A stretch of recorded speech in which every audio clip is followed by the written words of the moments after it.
Obviously, you heard by now, Xbox sucks.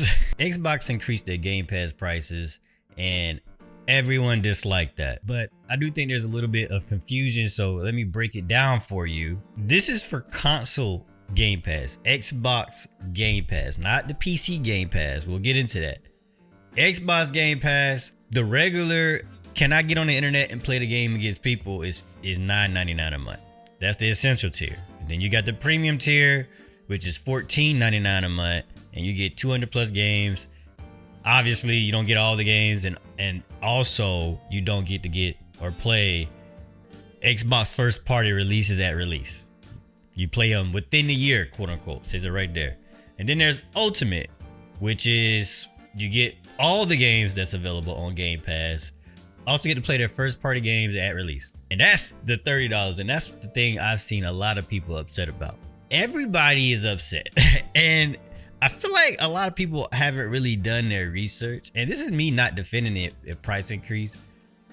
But I just think that a lot of people are going off of information that is just not 100% correct. You also have PC Game Pass, which for some reason Xbox did not put in here, just saying, I guess they don't want people to know that, hey, PC Game Pass exists. Let me see if I can find it. You see, like right here, this Reddit post. Oh, it was a lie. Okay. Like, where is it? you go to PC Game Pass, you click on the link, join Game Pass, okay? Bro, what? I can't find this on their site. Like, I'm on The Verge, and I guess they talked to somebody, and it's increasing from 12 to 16, whatever. So PC Game Pass is pretty much still the same. Apparently, it's not getting like every single thing, and it's always been the case when it comes to PC Game Pass and Xbox Game Pass. Sometimes Xbox gets certain things that PC Game Pass don't, and vice versa. But yeah, and there's just a lot of misinformation going around. And I will say also on the Xbox Game Pass, they added the ability to, like, if you subscribe to this, you could also play PC Game Pass. Because at one point it was like, hey, there's Xbox Game Pass and you don't have PC Game Pass unless you pay for Ultimate. Blah, blah, blah, whatever.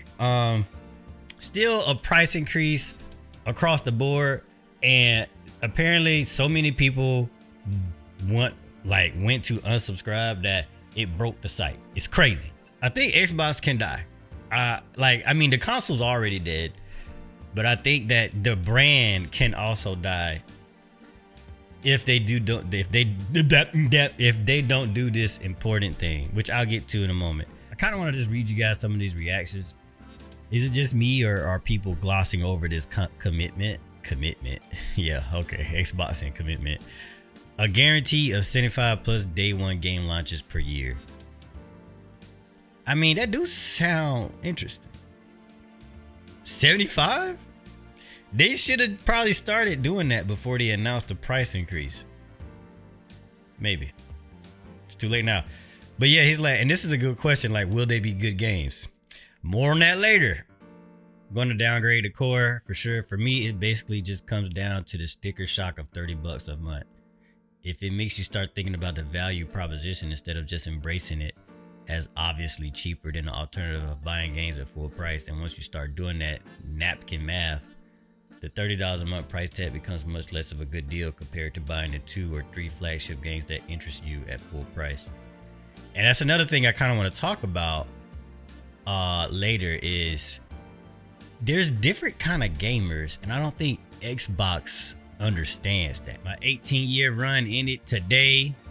Hey man, I love video games too, but sometimes you gotta save your coins for more important stuff. Still worth it for me. $1 a day, all of these games.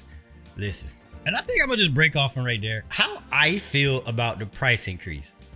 I always thought that Game Pass was severely undervalued, but the thing is, and this is the thing that Xbox don't understand, is that everybody has different value. You could add hundreds of $60, $70, $80 games to a subscription model, but that doesn't equate to value to a gamer. I know that sounds crazy, because logically speaking, if you put $60-$70 games in a subscription and you could play these pretty much anytime. I mean, the value there is like thousands of dollars. You get thousands of dollars worth of games in here, right? Hundreds of thousands sometimes it seems, right?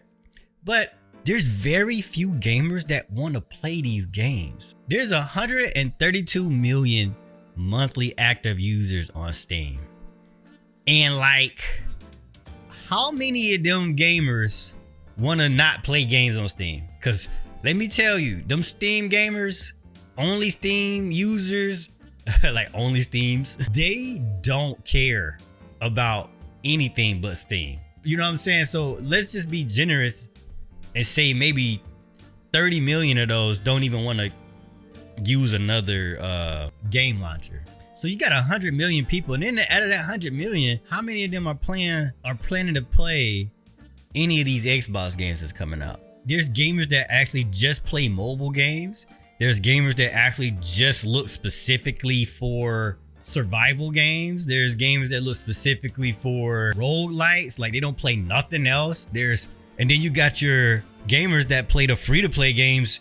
That's what most gamers play nowadays anyway, is free-to-play games. If you go and look at the statistic, it was like, let's see, in March 18 this year, PC gamers spend 92% of their time on older games. There's different kinds of gamers, and like you already got a bunch of games. You got the best-selling game on your subscription, and people are still not subscribing like that. You know what I'm saying? If we look at like sales, like around about sales, like the most Call of Duty has sold like one game be around 30 million. If around 30 million people buy this game every year, and then you throw it on a Game Pass for free, pretty much, and nobody, and then you only get about maybe 5, maybe 4 million more subscribers, that means that's it. You're not gonna get nobody else, bro.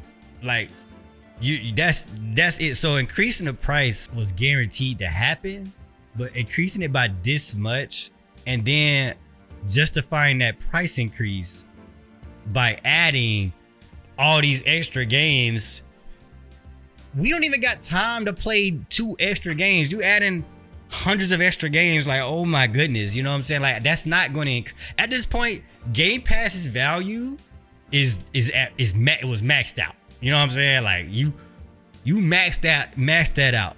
You're not finna get that many more subscribers.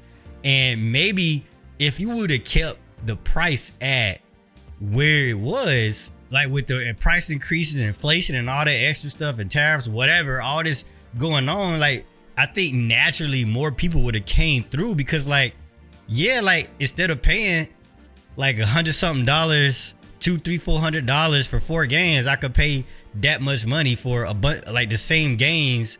You know what I'm saying? Like, that would be more of a better strategy.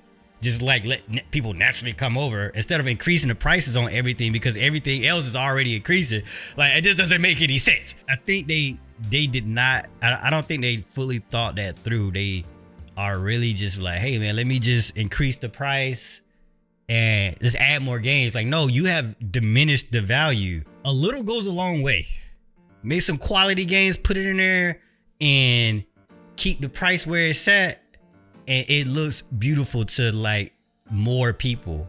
Now it just look like you're adding more games that I can't even play the games you got there already. You know, so that's not how you increase the value. If that's how they should be thinking. How do we increase the value of this? How do we make people see this as something they need? Increasing the price ain't that. I don't care what you do. We already had hundreds of games. Now, despite this one thing is really going to make Xbox die if they don't do this. Xbox's reputation, for some reason, Microsoft don't care about their reputation, period. Microsoft, the company, they don't care about their rep. It's very interesting. They just be doing stuff and be like, so we're Microsoft, we're too big to fail. Xbox is not too big to fail. So Xbox can't be riding on the coattails or following the same strategy as Microsoft do, because like we will stop playing these games on Microsoft. You know what I'm saying? People will unsubscribe, as we seen yesterday. Xbox had to start building that reputation. Again, if you want to build solid value, this is how you do it. You develop a must-play game. Like, when was the last time Xbox made a must-play? Like, you gotta play this game. Everybody's playing it. This is the game you need to play. I promise you. When is the last time Xbox did that? Halo 3. What 2007? 2007. How long? It's been almost 20 years. Xbox been riding off of Halo since for almost 20 years, bro. We've been waiting. We've been waiting for a solid, like, this is the game. Almost 20 years. This is how good Halo 3 was. Or Halo in general. The Halo series, I'm like, yeah, you got Gears of War and you got Forza Horizon. Y'all ain't make nothing close to that in almost 20 years. I could just go crazy on that for a long time. But Phil Spencer once said, I see commentary that if you just build great games, everything would turn around. It's just not true that if we go off and build great games, all of a sudden you'll see console shares shift in some dramatic way. Why do you think people bought an Xbox and an Xbox 360 and an Xbox One?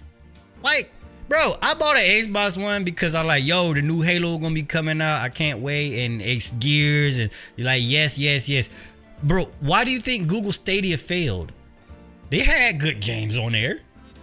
It's because they didn't have a game that everybody else don't have. Like, why would I go play on Stadia if I could play on Steam? Or Xbox or PlayStation? It just makes no sense. And it's just so, and it's clear as day that you're not being as successful as you are because you have not made a great game. When the last 90 Metacritic game came out for Xbox that wasn't Forza? And I'm gonna just leave it at that. That you will fail, Xbox, if you don't make great games. I'm sorry. Your reputation is in the toilet. Nobody's buying your console. And you're gonna live off of third parties, which, I mean, you could, but like, if you want to be great, right? You make great games. You're not providing anything great at all anymore. There's nothing great about Xbox. There's nothing. Like, Game Pass to me is great because I play a bunch of games. That's me. I play a bunch of games. Not a lot of gamers play like that. I haven't talked to a lot of gamers like me. So I like Game Pass. I'm not sure if I'm spending 30. I'll spend that 16. No, I'm on PC Game Pass, but just make great games and make it available to your ecosystem for a while. Thank you for watching the video. Like, hit sub, catch you later.